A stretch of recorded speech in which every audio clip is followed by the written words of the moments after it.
So this is another question that comes up, and it pulls from some information from Gen Chem 1.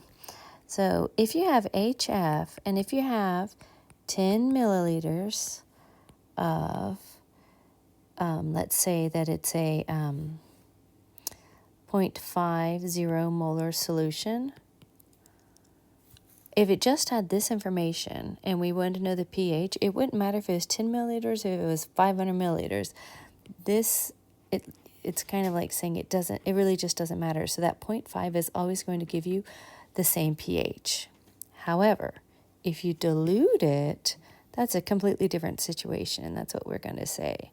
So if you have that many of that solution and you dilute it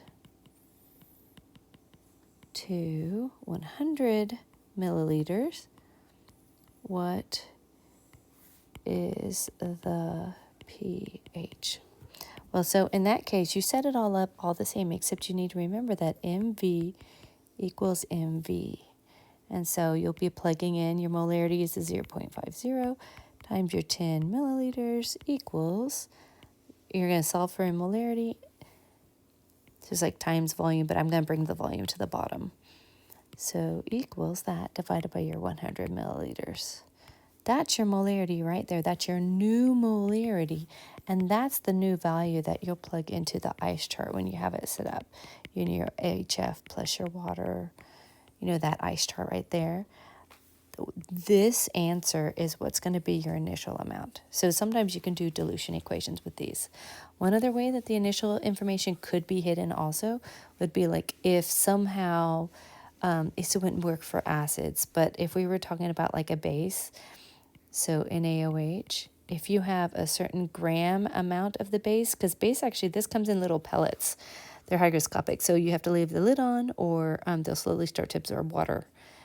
But anyways, if you knew that you had a certain gram amount of this, let's just say 10 grams, and you dissolved it in 100 milliliters of water, then you would have a solution. Well, to get to the molarity of that solution, of course, you're going to do that many grams, and if you look up and you add up the molar mass of NaOH, it's 40 in 1 mole.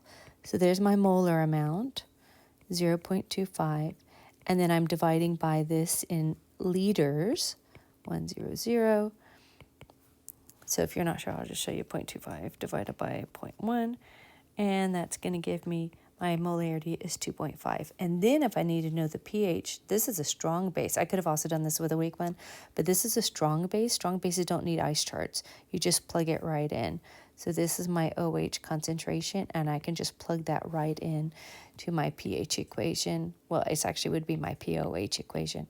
And then I would convert it to pH by saying 14 minus my pOH. But I'm just letting you know there's two ways sometimes that initial information can be hidden, and now you can get to it.